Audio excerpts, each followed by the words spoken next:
भीम सैनिकों को जय भीम। आज इस देश के नहीं पूरे विश्व के इतने दिव्य महापुरुष श्रद्धेय डॉक्टर भीमराव रामजी अंबेडकर की 134वीं जयंती है और ये हम सब के लिए गर्व का विषय है कि आज इस दिवस को जन जन के द्वारा मनाया जा रहा है और इनका इतिहास में जो इनका कार्य है वो स्वर्ण अक्षरों में लिखा गया, जिसे कोई मिटा ही नहीं सकता। इनका योगदान आज अगर कोई 10वीं 12वीं ढंग के प्रतिशत से अगर पास कर ले, वही अपने आप में सपने देखता है कि मैं अमेरिका जाऊंगा, इंग्लैंड जाऊंगा, वहां जाकर नौकरी करूंगा, मेरा नाम ऊंचा करूंगा, घर का काम करूंगा, इस तरह की व्यवस्थाओं को सोचता है। और जिस व्यक्तित्व ने आजादी के पूर्व के वर्षों में भी, जब अंग्रेजों का शासन था, जब शिक्षा के क्षेत्र में जब बड़े से बड़े घराने के लोगों को पढ़ने के लिए काफी दिक्कतें होती थी, और उस समय एक छोटे से परिवार के बालक ने एक सपना देखा कि मैं इस भारत भूमि को कैसे महान बना सकता हूँ, इस देश के अंदर मैं समरसता के भाव को कैसे जगा सकता हूँ। और ये उदाहरण पेश करके उन्होंने दुनिया की सबसे अच्छी शिक्षा ग्रहण की। उस जमाने के अंदर अमेरिका और इंग्लैंड के जो विश्वविद्यालय थे, वहां से उन्होंने 34 डिग्रियां प्राप्त करके, ऐसा उस समय का एक अनूठा उदाहरण था। और इस नांदिया की धन्य धरा पर हम सभी मिलकर के आज इस आयोजन को बड़ी धूमधाम के साथ में मना रहे हैं। और जैसा कि अभी मंच से पूर्व वक्ताओं ने निवेदन किया कि इसे भविष्य में ग्राम पंचायत स्तर पर मनाया जाए, तो मैं तो ये कहता हूं कि अगर मुझे आपने सुबह ही कह दिया होता तो ही हम तो इसके लिए तैयार थे, साल भर का तो इंतजार ही किसे। मगर मुझे बात ही अभी आपने बताई है, तो इसे मैं मेरा सौभाग्य मानता हूं कि आने वाले समय के अंदर हमने नांदिया महोत्सव का जो कार्यक्रम यहाँ पे जो आयोजित किया, उसके पीछे सिर्फ नाचना खेलना ये उद्देश्य नहीं था। ये उद्देश्य तो हम बेडाने मेला में जाकर के भी देख के आ सकते हैं। इसके पीछे बहुत बड़ा उदाहरण था, और वो उदाहरण श्रद्धेय बाबा साहब की सोच का ही था। जब तक हमारे मन के अंदर वो हम उसे धारण नहीं करेंगे, तब तक वो हो नहीं सकता। और जिस महान व्यक्तित्व ने अपनी शिक्षा के माध्यम से, अपने विचारों के माध्यम से, जिसमें राष्ट्रभक्ति की भावना कूट कूट कर भरी हुई थी, जिसके लिए मां भारती सबसे सर्वोच्च थी। पूर्व की सरकारों ने, मैं मानता हूं कि इसके जो ये विषय था पूरा, इस विषय को सिर्फ इनको एक दलित नेता बना करके रखने की उनकी कोशिश रही। पूर्व वक्ता ने ठीक बताया कि इसमें किंचित भी ये शक नहीं है कि इनका जो योगदान है ये सिर्फ दलितों तक सीमित नहीं है, सिर्फ पिछड़ों तक सीमित नहीं है, पूरे भारत के लिए इनका महान योगदान रहा है और 36 कौम के लिए पूजनीय। आपका कार्य सबके लिए वंदनीय है, क्योंकि आपने जो कहा था कि शिक्षा व शेरनी का दूध है, तो जितना पिएगा उतना दहाड़ेगा, वो किसी एक व्यक्ति के लिए नहीं कहा था। और इसका सर्व समाज उदाहरण है। ये जो शिक्षित है, ये आपके सामने उदाहरण है, हजारों ऐसे उदाहरण है। मगर अभी जो कहा कि संस्कारित शिक्षा, हमारे तत्वों के अंदर संस्कारित शिक्षा रहनी चाहिए। बाबा साहब से हमें ये सीखना है कि जिन्होंने दुनिया की सबसे अच्छी डिग्रियां ली, दुनिया की सबसे अच्छी शिक्षा ली, वो चाहते तो दुनिया के अंदर कहीं भी अच्छी नौकरियां कर सकते थे, उन्हें पूरा मान सम्मान मिल सकता था। मगर उन्होंने इस देश में रहना स्वीकार किया, उस देश के लिए अच्छा करना स्वीकार किया, और ये कहा कि मैं एक बार समरसता की भावना को ला करके छोड़ूंगा। इस हिंदुस्तान के 36 कौम के लोग एक जाजम पर बैठ सके, तभी इस राष्ट्रमाता का गौरव बढ़ सकता है। और उन्होंने ऐसी सोच रख के सबको साथ लेकर के चलने का कार्य किया। और ऐसे महान व्यक्तित्व को कभी इतिहास से भुलाया जा ही नहीं सकता। राजनीतिक कारणों से जरूर विचारधारा को, उनके व्यक्तित्व को वो अमिट है, और हर व्यक्ति के दिल के अंदर उनकी जो स्थान है, उनके बराबरी कोई कर ही नहीं सकता। अगर उनके इतिहास को आप पढ़ेंगे, उनके विचारों को पढ़ेंगे, तो वो सिर्फ एक राजनेता के रूप में या समाज सेवक के रूप में ही नहीं थे, उनका सर्वांगीण व्यक्तित्व था। हर क्षेत्र के अंदर उन्होंने विश्व को एक नई सोच देने का कार्य किया। और उस समय के अंदर जब भारत के लिए चिंतन होता था, और जब उस समय के हमारे जो जन नेता थे, जो आंदोलन को चलाते थे, उनके अंदर सर्वोच्च पंक्ति के अंदर अगर कोई बैठते थे तो डॉक्टर अंबेडकर बाबा साहब बैठते थे वहां पर। उनका इतना महान व्यक्तित्व, और उन्होंने ये सब अपनी योग्यता से, अपने विचारों से हासिल किया।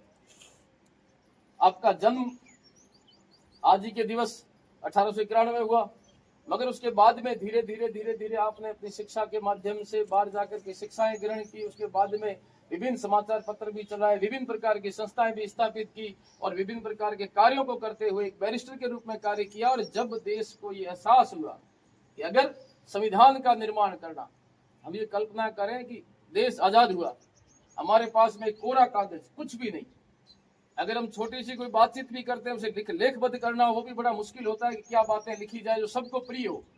और देश आजाद हुआ इतनी विकट परिस्थितियों के अंदर, और उस समय संविधान का निर्माण करना, और वो संविधान भी कैसा कि जो संविधान सबको पसंद आए, जो सबके हित में हो। वो चाहते तो उसमें कुछ भी लिख सकते थे, उनकी विचारों से वो कुछ भी कर सकते थे, मगर उनको पता था कि मैं ऐसा कोई कार्य नहीं करूंगा कि मेरे देश के अंदर जातियों का फिर से बंटवारा हो जाए।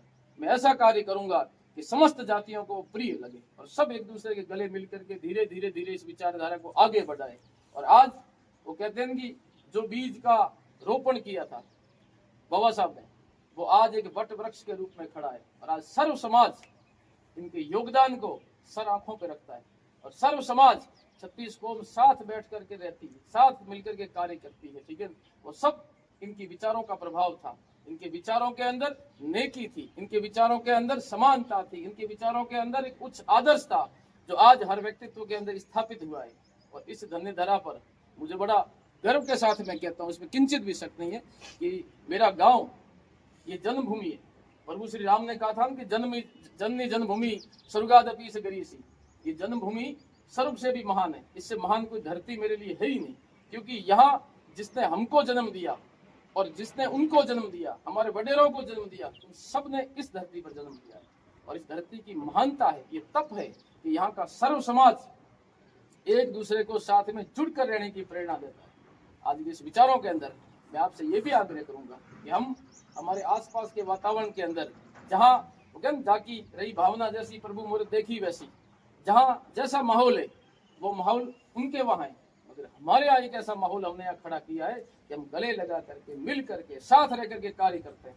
ये आप सभी इसके उदाहरण हैं। और हमने जो कार्यक्रम प्रस्तुत किया था, जो हमारा नांदिया महोत्सव का कार्यक्रम था, वो इसीलिए किया कि 36 कौम की माताएं, बहनें, बुजुर्ग, युवा सारे एक साथ हम खेल सके, मिल सके, जुड़ सके, कार्यक्रम स्थापित कर सके, और जिसका उदाहरण लेकर के सब जाए कि एक ऐसी जाजे में जहाँ पे 36 कौम के पुरुष वर्ग एक तरफ है और महिला वर्ग एक तरफ अपना पूरा कार्यक्रम प्रस्तुत करते हैं, और शांति के साथ में, भाईचारे के साथ में ये उदाहरण हम लोगों ने मिलकर के प्रस्तुत किया। हमने रक्षाबंधन का एक उत्सव यहाँ पे मनाने की पूरी प्रारंभ किया, और एक ऐतिहासिक स्वरूप में उसका आगे दर्शन भी हुआ कि 500-700 बहनें विभिन्न समाजों से सभी मिलकर के ऐसा एक उत्सव हमने यहाँ पे आयोजित किया। इन सब चीजों के पीछे हमारा कारण ये, हमने यहाँ पे मंदिर का कार्य किया। आप सभी जानते हैं महादेव मंदिर का कार्य हमारे यहाँ पे हुआ, तो हम 36 समाज ने मिलकर के उसमें पूरा योगदान दिया और साथ में खड़े रह के सभी हमने उत्सव मनाए। तो ये इस नांदिया का दर्शन है। तो इसलिए अभी गुरुदेव ने कहा कि हम सबको मिलकर के एक संस्कारी शिक्षा के साथ में, और इसलिए एक दूसरे को देख करके गर्व होता है, एक दूसरे को देख करके एक प्रेम की अनुभूति होती है कि वास्तव में मेरे नांदिया के जितने समाजों के कार्यक्रम होते हैं, जितने भी कार्यक्रम होते हैं, बहुत मिठास के साथ में, बहुत समानता के साथ में और बहुत अच्छाइयों के साथ में कार्यक्रम खड़े होते हैं। और आने वाले समय के अंदर, जैसा आपने अभी बताया कि ये 4 दीवारी वाली काम की बात करी, तो मैंने आपको हमेशा से कहा है, ठीक है ना, कि मैंने कभी ये विचार, ये जो अपना 8 किलोमीटर का जो बॉर्डर है, मैं उसकी बात करता हूँ नांदिया की, ठीक है ना। तो इस नांदिया के लिए मैं इस धर्म की ध्वजा के सामने खड़ा हूँ, माँ भगवती के सामने खड़ा हूँ, ठीक है। और बाबा साहब की मूर्ति यहाँ पे स्थापित समझता हूँ कि ये देव स्वरूप में यहाँ विराजे हुए हैं। तो मैं सच्चाई के साथ मैं कहता हूँ कि इस गाँव के लिए जो मेरी सोच है वो इतनी सी सोच है कि ये गांव एक रहे, ये गांव नेक रहे, और कार्य है वो होते रहेंगे, चलते रहेंगे, मगर अपने किसी कार्यों से गांव की एकता नहीं टूटे, गांव का भाईचारा नहीं टूटे, और हम मिलकर कैसे रहे। और उसमें सबसे पहले अगर किसी की आवश्यकता रहेगी बलिदान देने की, कार्य करने की, तो सबसे पहले मैं आगे खड़ा रहूंगा और सबको लेकर के चलना, और ये भाव पीढ़ियों तक हमारा जारी रहे। इस सोच के साथ में आज यहाँ के कार्यों को लेकर मैंने पूर्व में भी आपको बताया था कि जो कार्य आप बता दें वो कार्य कंप्लीट हो जाएंगे। ये कार्य अपना चालू भी हो गया, प्रारंभ हो गया, सारा सामान मैंने बुलाकर भी सबको दिखा दी, सारी चीजें क्लियर कर दी। आगे वाले कार्यक्रम की बात है, मैंने आपको पूर्व में बता दिया कि मेरे लिए गौरव की बात है कि हम कार्यक्रम सामूहिक रूप से मना सकें। तो आने वाले समय के अंदर हम ऐसा चार्ट तैयार करके क्लियर करेंगे सारे समाजों को बुला करके कि उससे पहले हमारा नांदिया महोत्सव है। तो हम ये कोशिश करेंगे कि उस महोत्सव के अंदर हम ये घोषणा कर देंगे कि जैसे राष्ट्र के कार्यक्रम होते हैं सारे के सारे, ऐसे हमारे स्टेडियम के भी कार्यक्रमों को हम अंदर इन्वॉल्व करते रहेंगे कि आने वाले समय के अंदर जो हमारी ये 14 अप्रैल की महान तिथि है, इस तिथि को डॉक्टर बाबा साहब अम्बेडकर की जिंदगी जो जयंती का कार्यक्रम है वो धूमधाम से सर्व समाज के साथ मनाया जाएगा। और उसकी सूचना निमंत्रण जैसा नांदिया महोत्सव का कार्यक्रम होता है, और फिर अपनी टीम एक बनाई जाएगी 36 कौम की। अभी मेरा आगे की विचार भी है, ठीक है ना। तो मैं आज क्या मैं यहाँ जब खड़ा होता हूँ पता नहीं क्या होता है, कुछ नई चीज अंदर से कहने की इच्छा हो जाती है, ठीक है ना, क्योंकि आपका प्रेम और ये भाईचारा इस तरह का है। अभी आगे भविष्य में घोषणा का कार्य अपना और भी है, ये भी एक अपनी समरसता का ही कार्यक्रम है कि जो मेरा विद्यालय है जय मां हिंगलाज विद्या मंदिर, तो उसको भी भविष्य का मेरा प्लान अभी वहाँ पे तैयार कर रहे हैं, पूरी आरसीसी की सारी बिल्डिंग, और उसे भी जुलाई के अंदर मैं गांव को ही सुपुर्द कर रहा हूँ। और उसकी कार्यकारिणी जो बनती है जिसे हम संस्था कहते हैं, और वो जमीन संस्था के नाम हो जाएगी, बिल्डिंग संस्था के नाम हो जाएगी, और 36 कौम के लोग मिलकर के आने वाले समय में इस विद्यालय का संचालन करेंगे। तो मेरी ओर से भेंट रहेगी, फिर हम मिल करके उसको किस तरह से चलाना है ताकि उनसे हम कार्यक्रमों को बढ़ाते रहें। जब से मैंने बहुत पूर्व, आज भी बच्चे शिक्षक के रूप में याद करते हैं, तो मुझे सरपंच से भी बड़ा वो दायित्व तो अपने आप का दिखता है, इसलिए समझते हैं कि बच्चों के अंदर संस्कार कैसे रहे। तो इसलिए विद्यालय के माध्यम से हम जिंदगी भर इन बच्चों के साथ में जुड़े रहें, और सामने स्टेडियम का क्षेत्र है तो जीवन भर समाज को एक साथ लाने के लिए, कार्य करने के लिए हम क्या क्या कर सकते हैं इस और सोच सकते हैं। और ऐसी महान व्यक्तित्व के चरणों में मैं कोटि कोटि वंदन करता हूँ। और ये युवा शक्ति बुजुर्ग सारे यहाँ पे एकत्रित हुए हैं, आपने अच्छी सोच रखी है, और आने वाले समय के अंदर इसको हम जब सार्वजनिक रूप में अच्छा कार्यक्रम मनाना हम सब ने मिलकर के तय किया है, तो उससे पूर्व हमारी बैठक हो जाएगी कि हम पीले चावल देने घर घर भेजेंगे। उसके बाद हो सकता है हम कुछ 2-4 कार्यक्रम इसमें और हम ऐड कर लें, इनकी जीवनी का एक ऐसा कथानक प्रस्तुत करें, इस तरह का हम एक मंचीय कार्यक्रम दे सकते हैं पूरा का पूरा, जिसमें बालक खड़े होकर के उनके जीवन के विभिन्न किस्सों को, उनकी जो घटनाओं को, किस तरह से उन्होंने संघर्ष किया, और संघर्ष के साथ भी उन्होंने अपने विचारों को नहीं छोड़ा, अपनी राष्ट्रभक्ति को नहीं छोड़ा, और मिल करके रहने का एक संदेश दिया, वो सर्व समाज के अंदर जाना चाहिए। मेरे से पूर्व वक्ता ने बहुत अच्छा बताया कि हकीकत है ये सारी चीज हकीकत है कि बाबा साहब ने सर्व समाज के लिए, मातृशक्ति के लिए, बच्चों के लिए, मजदूरों के लिए और सभी के हित के लिए कार्य करने का कार्य किया था, तब जाकर के ये समाज आगे खड़ा हुआ है। मगर कुछ पूर्व के शासन के अंदर जरूर इस चीजों को मिटाने की कोशिश की गई कि सिर्फ एक समाज तक इनको सीमित कैसे रखा जा सके, इनके व्यक्तित्व को छोटा कैसे किया जा सकते।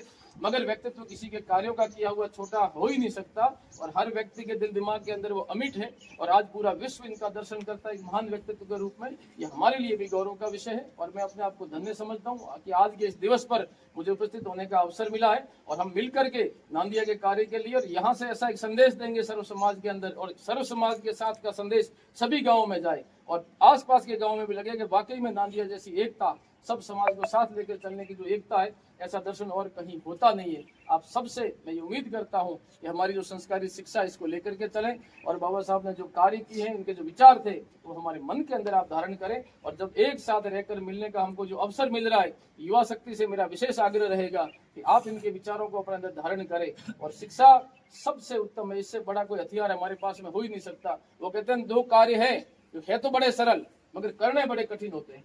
एक कार्य होता है शिक्षा, पढ़ना, और दूसरा होता है भक्ति। अब भक्ति में ज्यादा क्या लगता है, कुछ नहीं लगता है, नाम लेना राम राम राम राम, मगर बहुत मुश्किल है, करनी बहुत मुश्किल है। और शिक्षा में क्या होता है, किताब खोल करके आपको पढ़ना है, कोई मेहनत करनी नहीं, कुछ नहीं करना, मगर करना बहुत मुश्किल है, क्योंकि ये दोनों कार्य मन से होते हैं, और मन किसी जगह पे स्थिर लगाना वो हर व्यक्ति के लिए संभव नहीं होता है। तो मेरा आपसे ये कहना रहेगा कि हम ऐसे आयोजनों को बहुत अच्छाई से, बहुत प्रेम से, बहुत भाईचारे से मनाएं कि आने वाला समय यहाँ का उदाहरण लेकर के जाए। और शिक्षा के अंदर तो गांठ बांध दो कि शिक्षा में हर बच्चा जब शुरू करे, बच्चा बच्ची दोनों समान होते हैं, उनको हम मिलकर के शिक्षा की ओर प्रेरित करें, और जहाँ जैसी सुविधाओं की आवश्यकता हो, जहाँ हमारी जरूरत लगे, हम आपके साथ में खड़े, और इसी तरह से आगे कार्यक्रमों को करते रहेंगे। पुनः आप सबको मैं बहुत बहुत धन्यवाद देता हूँ कि मिलकर कार्यक्रम कोटि वंदन करता हूँ। जय भीम, जय बाबा साहब। बहुत बहुत धन्यवाद।